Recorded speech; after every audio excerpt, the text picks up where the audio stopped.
Hi, welcome to my channel, Purple Mud Productions. Please join me in my conversation with Marty Smith, an Oklahoma actor who I've had the pleasure of getting to know and have also worked with. Some of you may recognize Marty or have worked with him as well. So please don't forget to subscribe and enjoy the conversation. Thank you. Well, Marty, thanks for accepting my invitation to be a guest on my channel.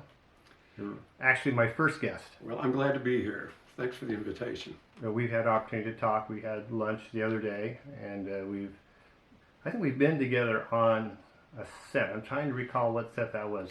I was trying to recall the same thing. And Jurassic Pet, were you on that? I was on that. I think we may have visited there, but there was another one. But Ron, I don't recall what it is. I'm thinking Diffie. Were you on Diffie? Car? Yeah, of course. It was Diffie. So, Right. So. Right. Yeah, I remember I actually drove a car into a drive, and they kept moving the spot. So I drive too far and cut Marty, start again. Then I wouldn't drive far enough. Yeah. So it took me several tries at this, but I was the grandfather getting out and hugging my young grandson in the front yard, getting out of this new car, and life was good. Okay. Well, as we talked, we've worked together. So tell me, what was your first experience being on a set? What was your first walking in? Here's cameras, lights, and action. I just jumped into it. About 5.5 years ago, I saw on social media. Then I heard on a local television channel that they were needing a background for the movie Reagan. Okay. And that's being filmed in Guthrie. Would have been about September of 20. Okay. And I went there and I loved the experience. I was there for 5 days. I was a White House reporter. I was a photographer. I was a union steward. Several little things. So I saw the movie. I don't know if I was in it or not, but I was busy for 5 days, and it was great because see, I had just been retired. I don't know, maybe 6 months at that time. And one of the first things I did, because I've had to be business appropriate for all those years, I did get a haircut for like 6-7 months. Well, my shots were in the 70s, so I had the perfect hair with the 70s, cool. Replete with the polka dot tie and the plaid jacket and the whole look. So I got to play several parts in that. It was hot, but I loved it. So when you said you saw an ad or a posting, being a new actor, new to the experience, you just replied, you sent a picture yourself. How did you get cast to work on Reagan? I did all of the above. I went into this, I took my wife took a picture of me in the kitchen, and I thought, this is horrible, but I applied for it, and I think they were needing the numbers. They were needing a lot of people, so that might have helped me get in. I don't think it was any thing I was highly qualified for, but what the heck, it worked. So once you did that, did you sort of get bit and say, hey, I want to pursue this a little bit further? That's it exactly.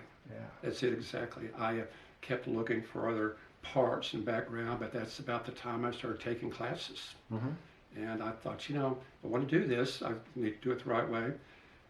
Take as many varied classes as I could with different people, different teachers, different locations. And that's what I did. Along with that came the networking, and you heard of more opportunities and things, so it helped. So tell me about the acting classes. I know there's the Actor Factory, there's a couple more in town. Where have you all taken classes from? Most of mine have been at the Actor Factory. I've taken a class with Cody Mayo out of Tulsa. I'm trying to recall, I might need my cheat sheet on this one. I've had 2 other classes with different individuals other than Actor Factory and Cody Mayo, but in different classes. Yeah, and we've talked about Michelle DeLong. Michelle DeLong, she does some coaching during your auditions and the shooting. She's very good at providing feedback. I've been with her 2.5, 3 years, and she's wonderful. She is. Just wonderful. Good, good. So, self-taping. How did you approach self-taping? Trial and error, for sure. I bought the equipment, I bought the screen, found out I could use my phone, but the problem I had was acoustics weren't good. Sure. Lighting wasn't perfect. I did quite a few of that. I've been done a long time, and I just was not getting the results I wanted. And I blame it on the self-tape. Who knows? It could have been something else. But I did find someone to help me with that, and to kind of relieve my wife a little bit too from having to be that voice on the other side. But I found someone else to help me with that, and I think the results are a lot better, a lot more professional for sure. Now you said you used Michelle DeLong for a lot of And that's auditions as well. that's who that is, and she's Yeah. wonderful. Not only does she have everything set up, but she's a great coach. Like, oh, let's do it this way, or try it that way, or mix it up. You know, we may do 3 takes, and all 3 will be different. Sure. Do you find if she's not available that you do the self-tape with your phone, or did you buy other equipment? Or I bought the equipment, but the equipment's basically in the closet now, Ron. So I rely on Michelle quite a lot. Yeah. But if I had to, of course, I could do it. So I find when you invest in this equipment, that's how I got into filmmaking. Thinking, well, it's not always being used for auditions, so let's try something else. Have you ever thought about doing filmmaking or writing scripts? I have thought about writing, Yeah. and I've taken a script analysis class, and then I've taken a screenwriter's class. I don't recall the gentleman's name. This was online, but I've done that, and then I've been writing a book, writing a story, and I'll say easily going about 8 years, now maybe 10. I write a little bit of it when I feel like it, and I haven't put it all together, but I've always enjoyed that. So yeah, hopefully that's in the future. Oh, good. Have you ever had the opportunity to audition live? No. Everything's been taped. Everything's been taped. So, you know, like I say, I've been at this 5.5 years. There's still a lot to learn, but I would like to, though. Do you enjoy working commercials? Yeah, I've done a good amount of those, and I enjoy it. I mean, I like networking, and you always meet new people, and it keeps me busy. So, yeah, I've done, I don't know, dozen and a half, Isn't it? 18, 20 commercials, so it's always fun. So how do you approach commercials? I need to know what they want, what they're talking about for one. You know, script analysis is very important, and sometimes the little sides that we're given aren't enough. I mean, I know on commercials it's not nearly as dire as it might be for a storyline of a movie, but I just have to know what I'm trying to sell and what I'm trying to peddle. Am I happy? Am I sad? Am I jovial? Or am I just in the background? So it's just trying to know what part they want from you. The other question I have is, okay, films. So tell me about your film experience. Been in a number of shorts, basically background in many movies. Had a wonderful time. I spent 15 days on Killers of the Flower Moon. Wow. And that was just a wonderful, wonderful time. I find a lot of people talk about those days fondly. Yeah. It was hot, and we were dressed to be in the winter, right? So I mean, I had the long pants, and I had the vest, and I had the suspenders, and then had a heavy corduroy jacket.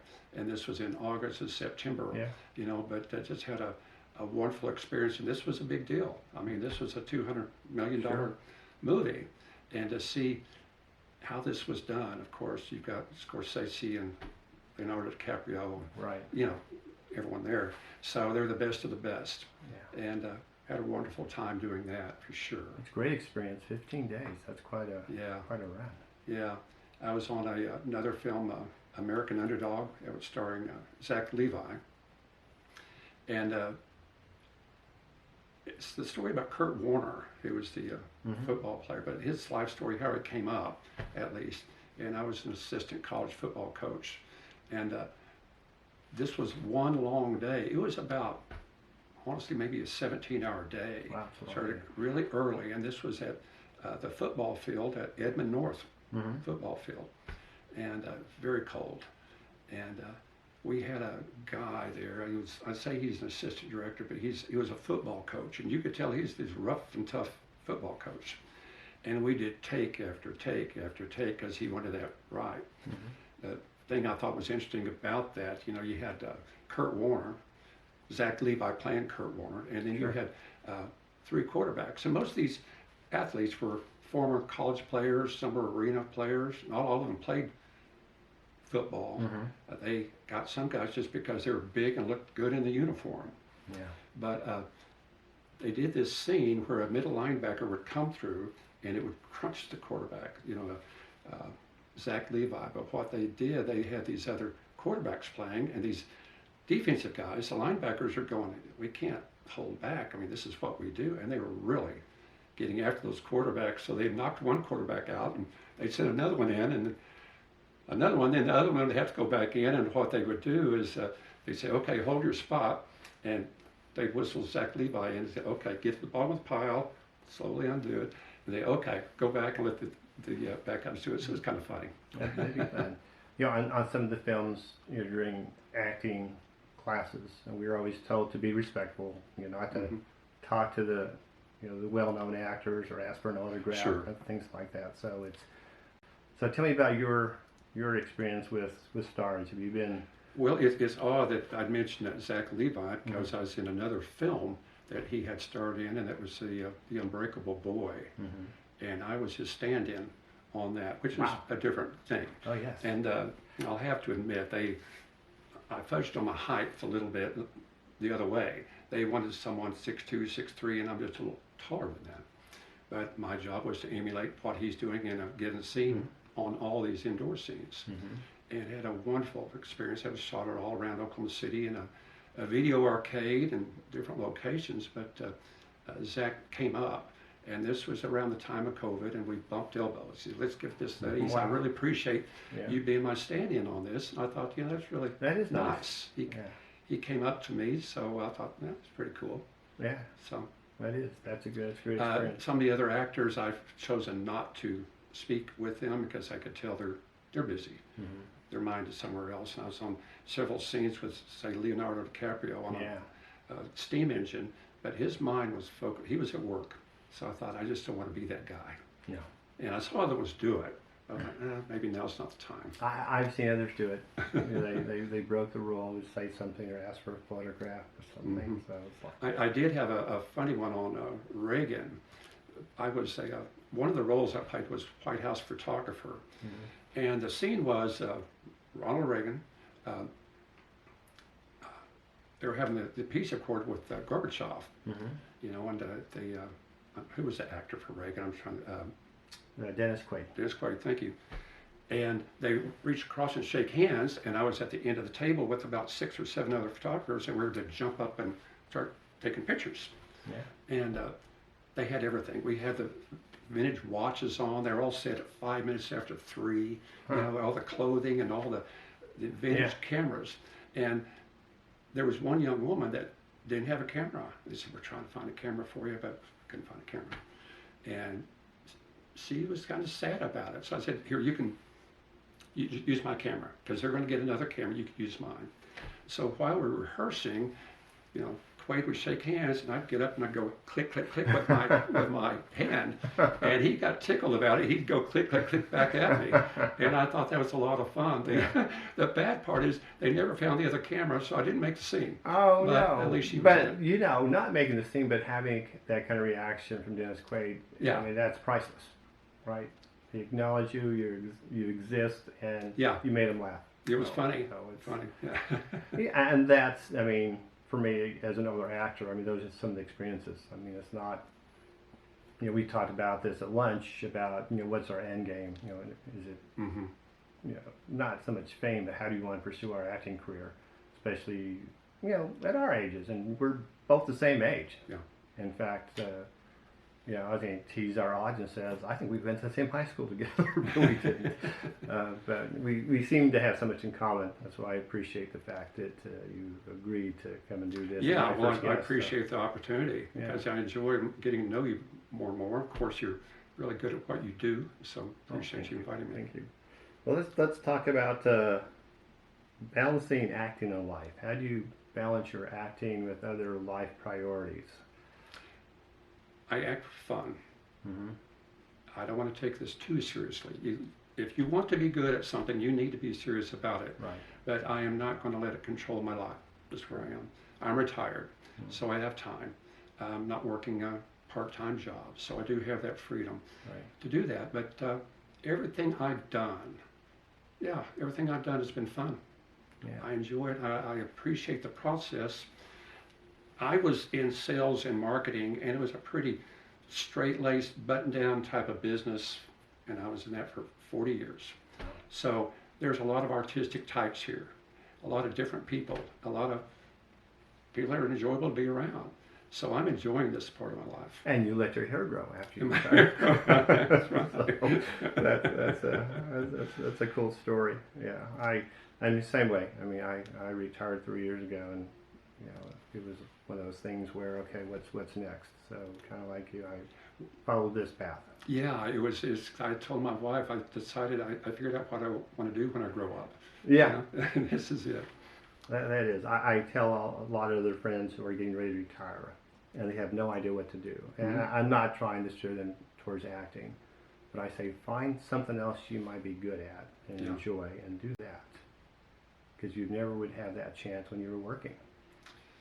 That's it. And you work to make a living, to support your family as you're growing up, and the payments and rents and all of those type of things. So all that's behind me, and I get to do what I want to do now. Yeah, that's what's fun about talking to young actors, especially Oklahoma actors, because they're all pursuing their career in acting, but they're carrying 2 or 3 jobs to pay the rent plus act and work around the schedules when they get called.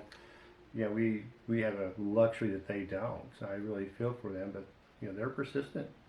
They are.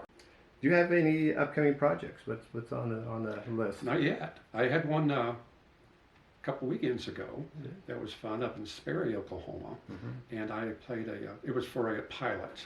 So they really don't have a good working title for that. I played the grandfather, and I was in a kind of a flashback scene. There was a young woman, I won't give up too much of it, but she's coming back to her hometown, and she's a chef, and she has great memories of her grandfather, me, teaching her how to make pasta and how to cook and all these things. So I'm in the flashback scenes with her. She's a grown woman now, very successful, and did that a couple of weeks ago. And interesting thing, I did a voiceover for it, but what they did, it was a 1920s home. It's a beautiful home, a lot of people in it, but we went out to a fellow's SUV. So they had me sitting in the back seat, and they had the sound man with the boom right here in front of me, and then they had the director up front. He was holding the script over the back of the seat for me, so I did the voiceover inside an SUV for that. That was new for me, but it was enjoyable. Nice having the script there. It was nice having the script there for sure. So hopefully it makes it. But nothing on the horizon yet. We've been auditioning. You and I both have been auditioning, sometimes for the same role. Same parts. You're my competition. That's good. That's good for you. But keep on trying. Yeah. Keep trying, and working on memorization is the thing I need to work on a lot. It's just one of those things as you get older. Do you have a process? Do you do anything special for memorization? There's no way to get around just hard memorization. I find that I do better in the morning before there's too much clutter upstairs. Work on those lines, work on those lines, work on those lines until you've got them down, and then you can kind of put your character to it. Sure. Because if you don't have those lines down, you're so worried about memorization, you can't put any character to this role. So I like that. Trying to do script analysis, working on that. It's like, how did we get here at that point? And I think that's the problem I see with many of these little scripts or auditions I have. We'll have, whatever it is, around 6 or 8 lines, say. But you don't know how we got to this point. You don't know what comes afterwards. So I think sometimes it falls flat because I'm sad when I don't need to be sad, or happy when I don't need to be happy. So it's, I wish they'd do a better job for us. Yeah, I mean, film, with the sides, they hopefully, provide the whole script. You could read kind of the history and kind of where the character might be coming from. Commercials are more difficult. So what I find, and the advice I get from other professionals is, be yourself in commercials. Right. You're trying to sell something. And so it kind of works a little bit when you are. And like I say, for film though, the backstories. And that's, we talked about acting techniques and how you approach the technique, whether it's method or jerk-off method and things like that. So I just find that probably method probably works best for me. You know, digging in on past emotions when it's a film role that you need to kind of relate to. But sometimes I hear that's not always the healthiest. Yeah, Be careful. yeah. Well, I find that until you have those lines down, you can't make it your own. Yeah. And so, yeah. So, what do you think is the most challenging aspect of being an actor? For me, memorizing a lot of lines. Mm-hmm. I don't know if the ability isn't there like it used to be. Sure. So I work on that a lot. That's the only thing I really get a little uptight about, Mm-hmm. is that. Otherwise, I'm perfectly fine with everything. But it's a challenge. And I want to succeed at this. I want to be better. So I'm going to work on it. And that's really the only thing that's maybe been a bit difficult for me. Mm-hmm. But I'm getting better at it. Yeah, it is a lot of work. It is can be a little bit stressful on how you approach it, and you know, I find I just break it up in different sections, because the conversation, when you get the lines, they're giving you everything that you're going to be responsible for. That could be 2 or 3 days if you're not saying all those lines on the first day. So focus on what you're doing that day. But there's different ways of doing I've noticed that. I was fortunate to be in the pilot episode of The Lowdown last year. And there was a scene with Ethan Hawke was with his daughter.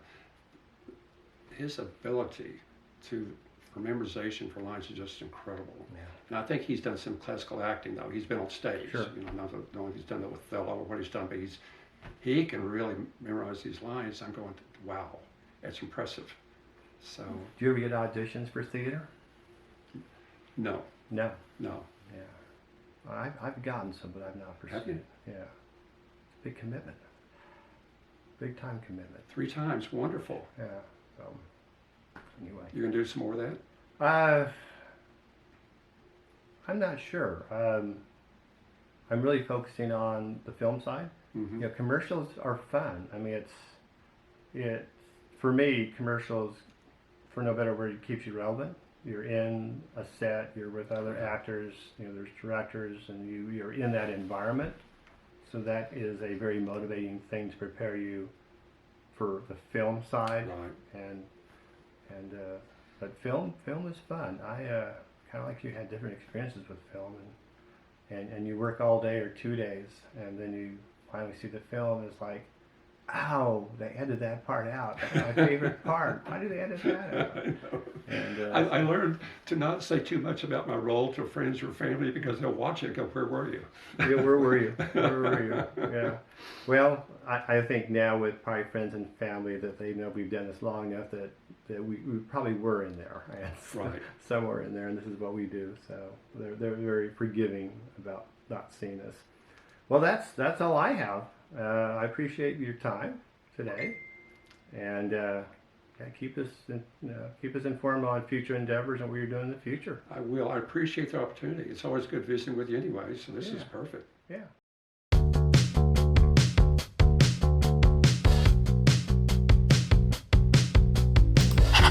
Woo!